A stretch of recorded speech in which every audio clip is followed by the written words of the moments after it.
Hey, welcome back to the Food Forest. Today I'm going to do a recommendation from a viewer, and I actually heard it again from a member. And typically when members ask for, can you do a video about this, I usually listen. So if you want to support the channel, definitely check us out on Patreon. That's the best way to support. There's also a membership button below on YouTube. And it's not to say that I don't listen to other people, but if someone's financially supporting the channel, you better be sure that I'm gonna actually listen to what they say and go out of my way to listen to them. So today we're actually going to talk about some of the reflections that I have after doing permaculture for I think 8 years now. The Food Forest is about 6 years old. So what kind of things would I have done differently? What kind of things am I really glad that I did? And let's just kind of walk through some examples of, first off, what I think I did really well when I started, and I recommend that you do it as well. Okay, the first thing that I really did well was to listen to the land and design on contour. So my land slopes off to the side, and I'll show you kind of the overall flow of some of my beds here. You can see the Food Forest strip. It is all designed to catch, hold, and then soak water into the actual landscape. And then we've got the walking path that I can walk on. It'll get a little flooded in super rainy times, but then we've got another Food Forest strip here. And then I'll walk you down, and we're just going progressively further down on contour. And sorry if the tripod bumps into anything, but I want to keep this as live as possible so you can get a feel of the system and the setup here. Let me just slide this down here. There we go. And then we've got another swale here that we built out on the side of a pond. So this pond will actually act as an overflow sill for the first two swales. So it kind of hooks in around, and then it backfills from the back, and then it will actually overflow through this planted out area here, and it'll overflow down into this swale. Now this swale here, I'm kind of moving the camera around a ton, I know, but this swale here actually has this rocked out overflow sill that heads down, and it used to just go down onto my grass, but now it goes down onto this pond. And then when we come down and around, I cut this pathway back into the hill.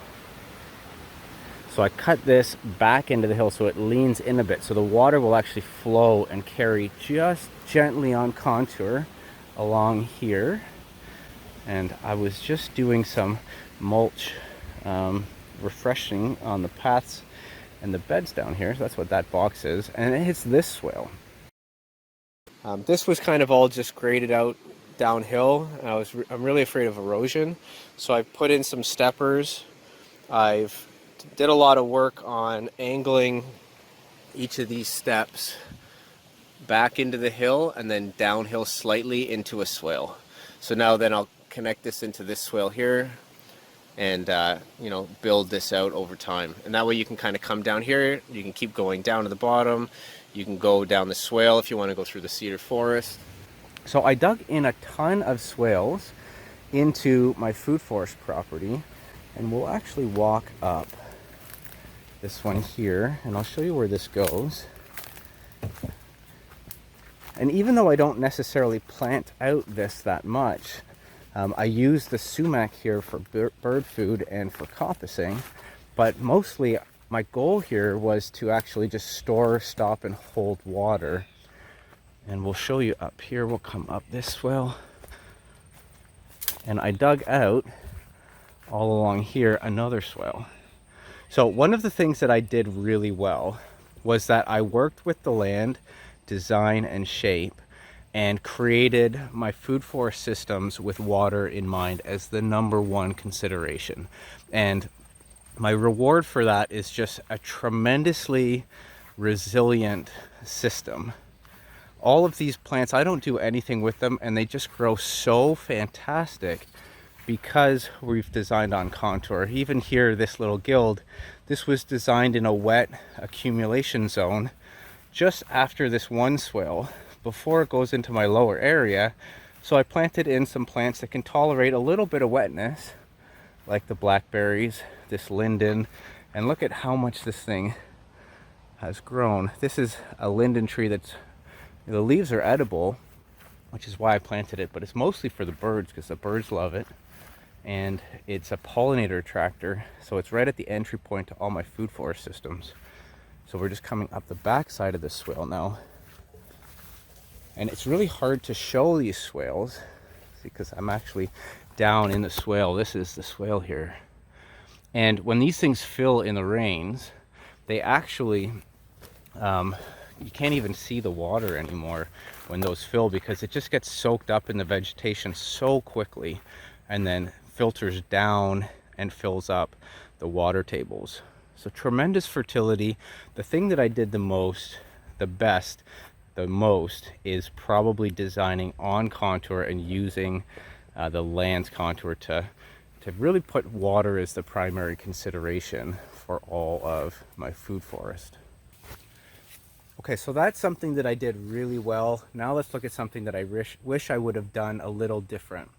When I first started, I was really a permaculture purist. You know, I came to permaculture from a really suburban background. I knew nothing about gardening or landscaping or anything, but I had like this ethical base that I wanted to do things the right way. To me, when I was learning permaculture, that meant, you know, no chemicals ever. And what I really wish I would have done is actually spent the first year completely eradicating poison ivy, because now I basically get down on my hands and knees, sleeve up, and I'll try to pull the root fragments out and I'll try to get the whole crown of the plant. But they spread everywhere, you'll never get it all, and then it keeps popping up.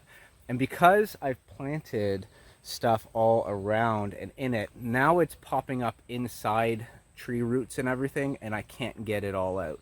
So what I really wish I would have done, actually, as bad as this sounds, is probably to actually have spent a year and honestly killed it with glyphosate.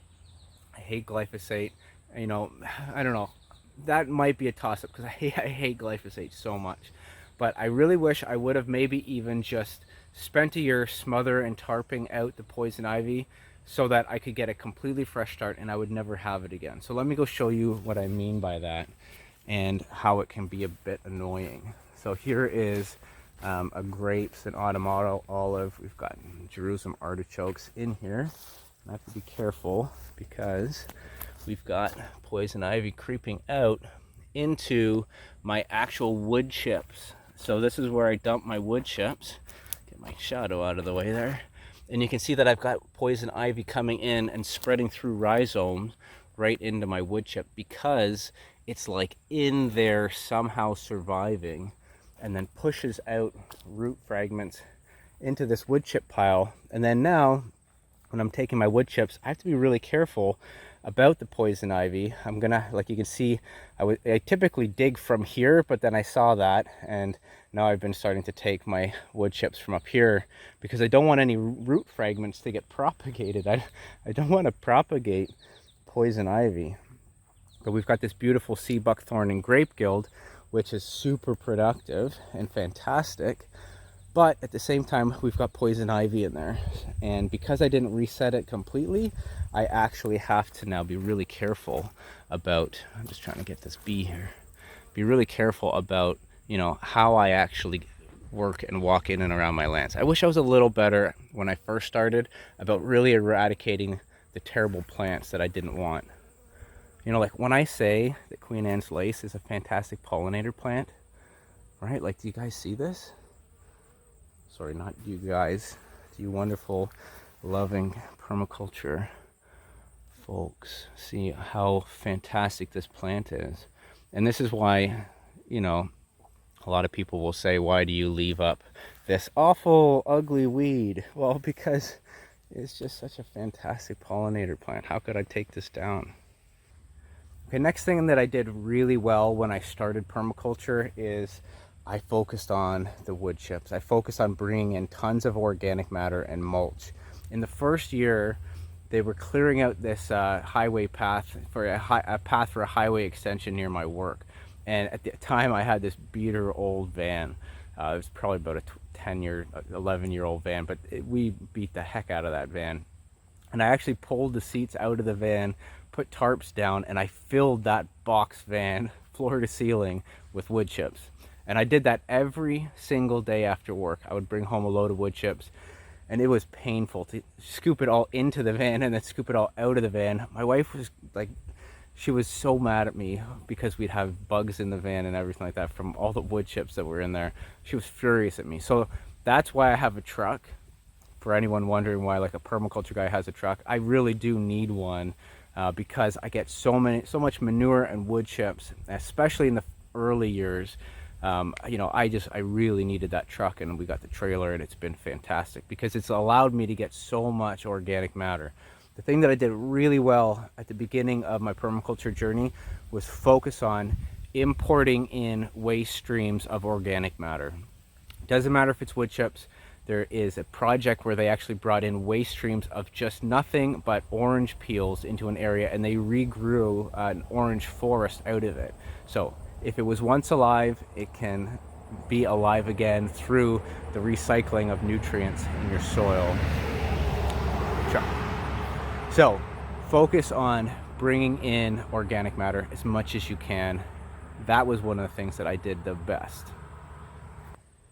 Okay, next area that I wish I could have done differently is going to be hard to show because I do things differently now, but it is planting more densely. This is an area where I have a pathway there, so it kind of looks like I'm planting not as densely. I just have a couple trees, you know, tree, shrub, tree, and nitrogen fixer and 2 non-nitrogen fixers. So this is a you know, a similar thing. I do kind of do the whole trio thing as much as I can. The Stefan Sobkowiak, who's a fantastic permaculture designer. I did follow his advice early on, and I just love sea buckthorn, so I put that kind of in lots of places. But I used to just plant kind of like this, and I'll show you now how I plant. And it's because I've really adopted a love of building ecosystems instead of just food systems. And I plant more like this now, where we've got a completely dense, filled in area. I do like things like raspberries that like to grow. We've got daylilies in there. We've got even stuff that's just flowers like phloxes. We've got the Queen Anne's lace right there as well. Anything that is beneficial to nature, I leave up now. We've got elderberry currant as bush layers. We've got a whole bunch of echinacea that I've added in the bottom. We've got tickseed coreopsis in there. We've got a couple peach trees and tons of comfrey. So I really fill in the areas as much as possible. And with that, I don't know if you heard that, but it just flew away. We get, you know, benefited from all the insect life as we had this huge bumblebee just fly by. These are kind of just finishing up here, the flowers on the comfrey. But I do also let my plants go through their full life cycle so that we can, you know, some bugs actually will nest in kind of more finished up plant material down at the bottom, and that's where they lay their eggs. So I don't necessarily clean stuff like this up to make things look pretty. I let it go through its full natural life cycle because some insects and plants actually really benefit from that. That's something that I've done since the beginning. And then I think that would be another strength of, I think, what I do here and why my systems are so robust and healthy. Look at this. Big boy. Okay, next. Okay, here's an example of something that I wish I did more when I started. This pond here was hand dug. It took me maybe 2 or 3 hours. I did collect the rocks out of a local farm field because they plow them and sit them aside in a giant pile of rocks. So I made sure to ask if I could take them. He was more than pleased for me to cart those away and him not to have to deal with them. And I turned them into this wonderful pond. This pond used to accept overflow from my house roof, which I'll show you. So these are the two, this is the runoff from the roof. This one goes down and under the stairs, if you can see it, and then it goes under the ground and feeds into the pond. And this other one is, I can basically switch these off, and this other one runs underneath here and then lets out just over here into this flat area right here somewhere. You can see this rock here. So it's all here, it's underground there. And then this floods down and fills into this pond. This is where at the beginning of the video I showed you that it backfills into this pond. So this was early design for my site. And look, it's just a wonderful, wonderful area for life. I'm stuck on all my compost, there we go. And super nutrient dense. I use this to water a lot of my annual gardens. Look at the pond plants in here. We've got some water hyacinth. These die in the wintertime, so you know, if you're like, oh, they're invasive, they're not bad here. They actually die in our wintertime, so they're okay. But we grow a ton of our vegetation here. This can be really good compost activator. It's really good habitat for frogs. As you can tell, the frogs eat the mosquito larvae, so even though there's no oxygen here, there used to be, but I actually pulled it out because I found it wasn't needed. We've got dragonflies circling all around there. I found dragonfly larvae in there, which tells me that there's enough oxygen just with the plant roots putting oxygen into the ground. So a pond like this, you don't need to necessarily have, you know, this huge aquascape ecosystem pond that I have. Put in little micro ponds like this, you'll really magnify the amount of diversity that you have. You'll get access to nutrient-rich water to feed your food and crops with, but the main thing is that you'll get a really high diversity of insects and small amphibians that will help you keep your pest problems down. So very much recommend putting in a pond somewhere. And then we actually have this here. And this just like we've got a lot of these trees around here that are growing and they volunteer, and I let that grow basically just so we could get some shade in here. And I let some of these apples, we've got apple tree right up above us, so I let that grow over and shade this out. I'll let the odd fallen apple actually sit in there and rot as a nutrient feed into there. Not too many, but I won't go and necessarily clean them all out. And I think it's actually been helping with the water, make sure that it's got tons of nutrient. The plants clearly love it. Like, look how healthy those are. They're actually loving life in there. And then we also have, with all the rocks, we've got tons of snake habitat. We don't have any poisonous snakes here, venomous snakes, but if you do, then you might want to be careful with, you know, tons of rock habitat. But for us, rock habitat's fantastic because the snakes will eat things like mice, moles, voles, even chipmunks, and even the frogs. And it'll help keep the population of all of those things in check. Remember, it's not about, you know, taking corrective action when you see imbalances. It's about creating the ecosystem that allows for the animals to come in that will naturally balance, because you can only do so much as a human, but if you make the home, you know, if you build it, they'll come. Then if you make the habitat, you'll achieve balance with no further effort on your own part. All right, next thing I wish I would have done slightly different is spend a little more money on really good varieties. This here that I'm showing you is a Serviceberry, and it's a canadensis variety, which is a smaller berry, and it's more of a wildlife food, which is fantastic, and I like to plant lots of things for the birds. But I think if I would do it again, honestly, 9 out of 10 Serviceberries would be the Saskatoon berry, the alnifolia variety, because they just have such larger, more delicious berries that are kind of like blueberries. And we can't grow blueberries here because our soil is too basic, too alkaline. But I think I would have preferred if this giant tree here that is maybe 7 years old, maybe 8 years old, if this tree was a alnifolia variety, I would be getting much more food that's useful to me, and I could still share it with nature. But I wish, you know, probably 90% of my Serviceberries are actually the canadensis variety, and I think I wish I would have planted more alnifolias. Okay, next wish would be that I wish I did this sooner. This has taken me a lifetime to save, and I'm a very frugal person, like almost to a fault. It's a character fault that I don't like spending any money at all. But one thing that it did do for me was pay off my early houses really quickly, get out of debt really early in life. pay off any kind of student loans and stuff, and then save and then invest. So a big reason why I even have this is because I'm so frugal.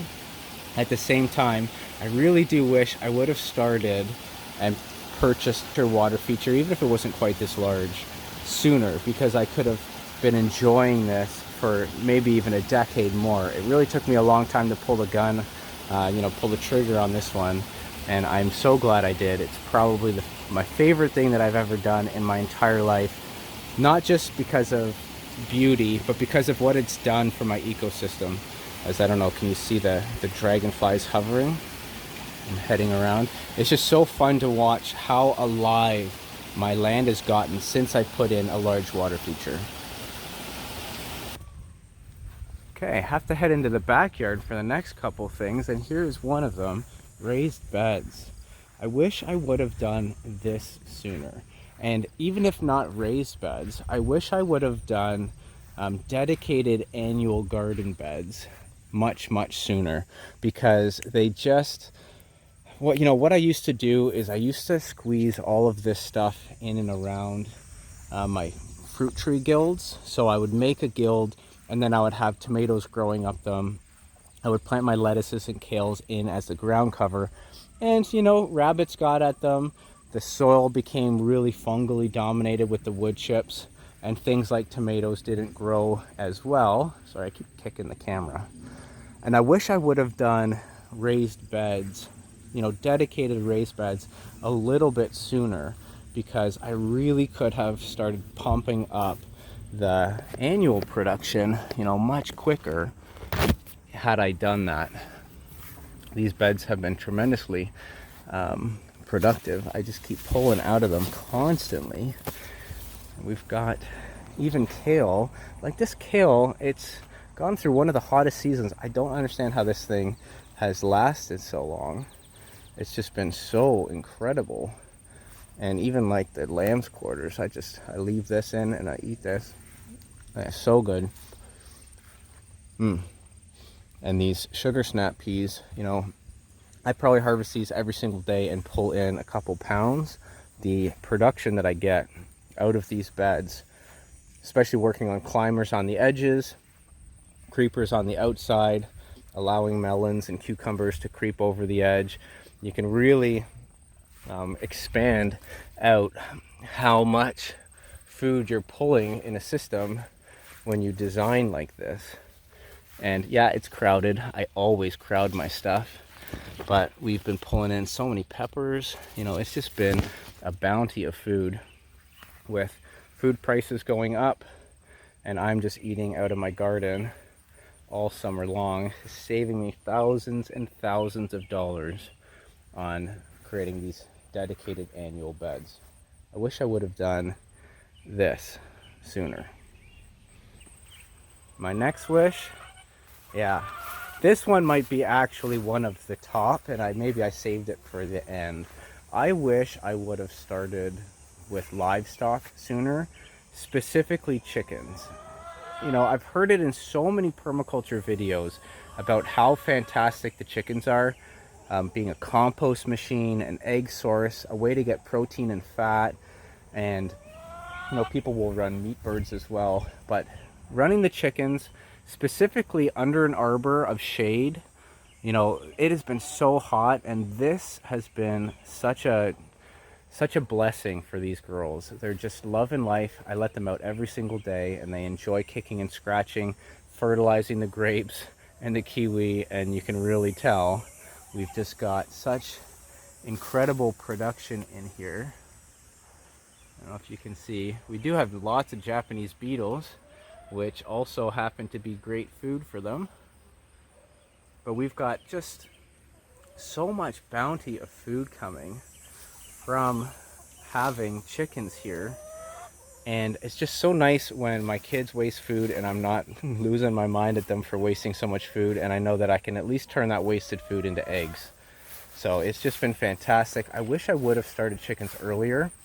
Now I wanted to start at day one, but my wife didn't want chickens. She thought they were going to be smelly and gross, and they're not. They're really not at all. If you do the deep litter mulch method, They're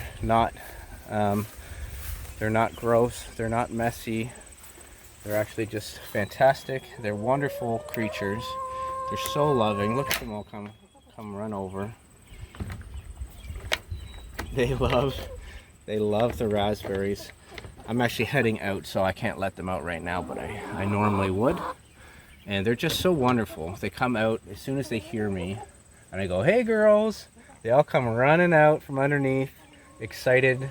Am I gonna drop some grapes down? Or, you know, they just, you know, they're food for your soul. These wonderful creatures, and I know I'm giving them a good life, much better than they would have in industrial agriculture. Just so much food. So I definitely wish I would have started agriculture earlier. I would recommend day one you get some chickens and get them into your system. They're just fantastic. So that's it. My lunch break is over. I gotta head back in, go back to work. Hope you enjoyed this video. And if you want to support our channel, check out the membership programs. I tend to listen to the members, you know, right away. I listen to everybody. I try to answer all your comments. The channel size is getting large enough that it's really hard to do that now. So I will always, however, make sure that if the members have a suggestion, you want to see a video, I'll definitely listen to the people who are supporting us and actually helping me plant all of these wonderful trees. Thanks for watching. I'll see you on the next one.